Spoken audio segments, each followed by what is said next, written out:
ஹாய்ங்க. இன்றைக்கி ஒரு mini vlog தான்.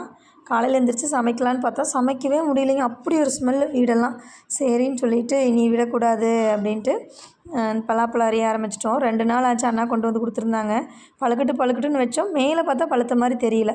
ஆனால் ஸ்மெல்லு. சரி இன்றைக்கி அரிஞ்சிருவோன்னு சொல்லிட்டு சமையல் வேலையை முடிச்சுட்டு 2 பேரும் அரியறக்கு வந்துட்டோம். பாருங்கள் எத்தனை சாக்கு, கத்தி தேய்க்கிறது என்ன, தேங்காய் எண்ணெய் எடுத்து வைக்கிறது என்ன, 10 அடுக்கு பாதுகாப்போடங்கிறத விட சாப்பிட வந்துட்டேன் நான். அப்படி தான் ஆச்சு. சும்மாவே நம்மளுக்கு இதெல்லாம் பிடிக்குங்க. கூப்பிட்டு பக்கத்தில் குறை வச்சு அரிஞ்சா எப்படி இருக்கும்? நீங்கள் அறியுங்க நான் சாப்பிட்றேங்கிற மாதிரி அவர் அரிஞ்சு கொடுக்க நானும் ஒன்று ஒன்றா சாப்பிட, தம்பி வேறு அம்மா வீடியோ வேறு ஓடிட்டுருக்குது, நீங்கள் இப்படி சாப்பிட்றீங்களே அப்படின்னா, பரவாயில்லடா வயிற்றுக்கு போக தான் வீடியோவாக இருந்தாலும் எதுவாக இருந்தாலும் கண்ணு முன்னாடி வச்சுட்டு நம்மளால் சாப்பிடாமலாம் இருக்க முடியாதுன்னு சொல்லிவிட்டு நானும் சாப்பிட ஆரம்பிச்சிட்டேங்க. ஒரு சில பலாப்பழம் பார்த்திங்கன்னா ஏமாற்றிடும். இந்த கல் வச்சு பழுக்க வைக்கிறது எப்படியோ சொல்கிறாங்க. இது வந்து மரத்துலேருந்து பொறிச்சு கொடுத்துருந்தாங்க. நாங்கள் ஒரு 2-3 நாள் வீட்டில் வச்சு இயற்கையாகவே பழுக்க வச்சோம். சொல பெருசாக நல்ல ஒரு எல்லோயிஷாக செம்ம டேஸ்ட்டுங்க பழம்.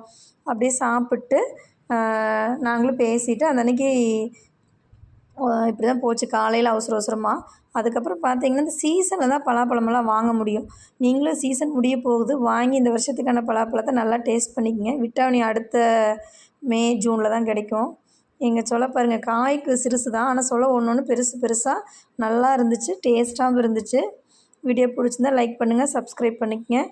தேங்க்யூ.